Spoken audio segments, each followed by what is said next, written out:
बरं, आंदोलनात गेल्यानंतर विषय काय हे विचारून जे बोलतात त्यांच्या अर्धवट माहितीवरनं त्यांनी एक तर प्रश्न विचारू नये, आणि विमानाला कुठेही टोल लागत नाही त्याच्यामुळे हाही विषय तिकडे येत नाही. तर अर्धवट माहितीनुसार प्रश्न कोणी विचारू नयेत. एक तर त्या शालीचं वजन पेलतंय की नाही हे त्यांनी बघायला पाहिजे, आणि अर्धवट माहितीनुसार विचारलेल्या प्रश्नाला मी उत्तरं देत नाही.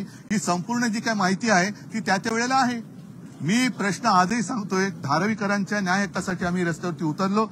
कोणत्याही परिस्थितीत आम्हाला धारावीचा विकास पाहिजे, पण माझ्या काळात म्हणजे आपल्या महाविकास आघाडीच्या काळामध्ये आपण थोडंसं एक द्विधा मनस्थितीत होतो की याचं टेंडर काढावं की सरकारकडनं हा प्रकल्प राबवावा.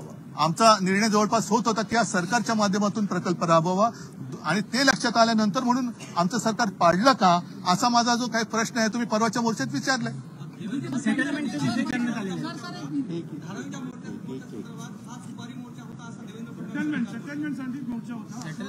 पण त्याच्यात भाजप कुठे होता? भाजप नव्हता तर सेटलमेंट होणार कशी? मोर्चा आम्ही काढला होता. शिवसेना, काँग्रेस, कम्युनिस्ट होते, सगळे होते, आरपीआय सगळे होते. जर भाजप असती ना तर सेटलमेंट झाली असती. भाजप नव्हता तर सेटलमेंट होणार कशी? मात्र या मोर्चाला धारावीतली लोक नव्हती तर पूर्ण मुंबई. नाही. एक सांगतो, चांगला प्रश्न आहे. मुंबईतली लोक नव्हती, धारावीतली लोक नव्हती. तुम्हाला माहिती आहे की आता मोदीजींनी चंद्रावरनं वाहतूक सुरू केली. ही सगळी माणसं चंद्रावरनं आणली होती.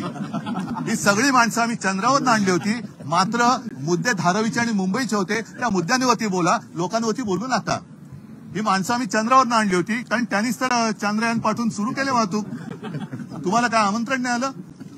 आम्ही चंद्रावरनं माणसं आणली होती, पण मुद्दे धारावीचे आणि मुंबईचे होते. मुंबई विकण्यासाठी म्हणून जे अदानीचे चमचेगिरी करतायत, मला वाटतं अशांची मला लाज वाटते.